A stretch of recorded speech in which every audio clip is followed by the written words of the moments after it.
दोस्तों, कल किसी ने हमसे पूछा कि शिक्षा और संस्कार में क्या अंतर होता है। जीवन में शिक्षा जरूरी है कि संस्कार। तो मेरे पास एक छोटी सी कहानी है।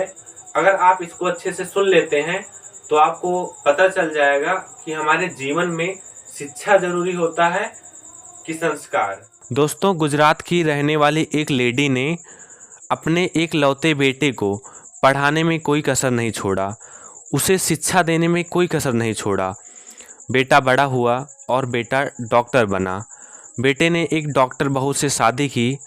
अब बेटा, माँ और डॉक्टर बहू तीनों एक मकान में रहने लगे।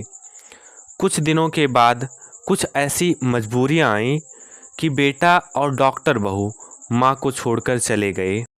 समय का चक्र चलता रहा और वह माँ अब बूढ़ी हो गई, चलने फिरने में असमर्थ हो गई।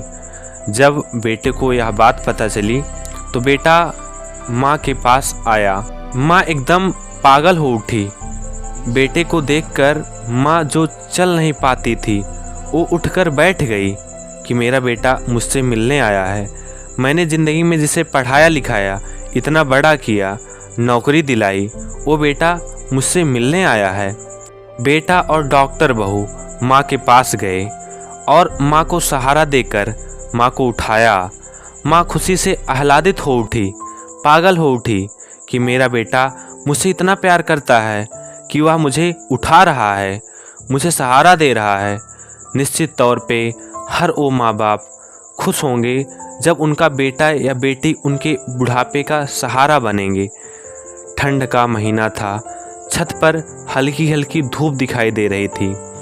बेटा माँ को छत पर ले जा रहा था। माँ खुशी से एकदम पागल हो उठी कि मेरा बेटा मुझसे इतना प्यार करता है कि मुझे धूप की रोशनी दिखाना चाहता है, मेरी सेवा करना चाहता है। और बेटा माँ को सहारा देकर उठाया, सीढ़ियों पर से ले जा रहा था। बहू भी सहारा दे रही थी। माँ, बेटे, बहू तीनों छत पर पहुँच गए। उसके बाद जानते हो क्या हुआ?